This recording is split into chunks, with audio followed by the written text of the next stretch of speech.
हाँ, मैं जानता हूँ तुम मेरी डीएफ हो। जब से मुझे इस बात का पता चला है तब एहसास हुआ कि कोई और भी है जो बिल्कुल मेरी तरह हूबहू मेरे जैसा ही है। तुमसे मिलने के बाद जाने क्यों ऐसा लगने लगा जैसे ज़िंदगी में सच में बड़ी उदासी है।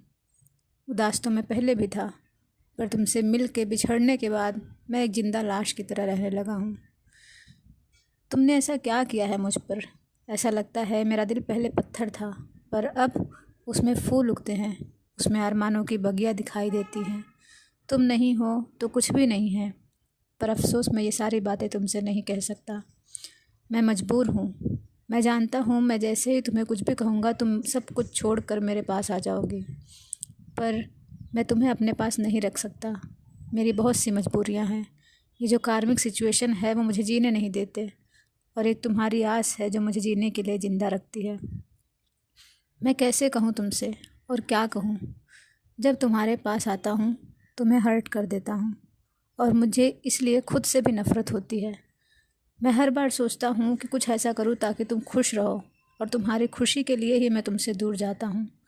पर मुझे हर बार अफसोस होता है कि मैं ही एक कारण हूँ कि तुम उदास हो जाती हो।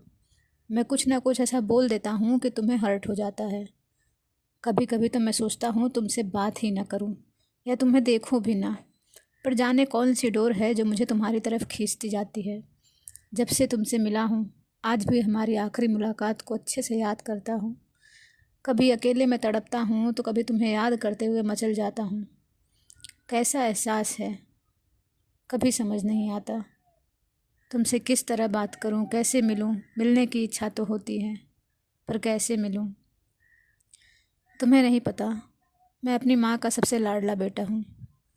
मैं हमेशा से चाहता था कि मैं उनके लिए एक श्रवण कुमार बन के दिखाऊं, अपने माँ बाप का नाम रोशन करूं। पर जाने क्यों समय के साथ साथ ये रिश्ता भी फीका लगने लगा। तुमसे मिलने के बाद मैं एक अच्छा बेटा बनने के बजाय एक अच्छा पति बनने की कोशिश करना चाहता हूँ, पर मैं फंस जाता हूँ। कभी ऐसी दुविधा में फंस जाता हूँ कि समझ ही नहीं आता कि क्या करूँ। बस यही है आज की कहानी। उम्मीद करता हूँ कि तुम मेरी हर बात को समझोगी। तुम्हारा डीएम।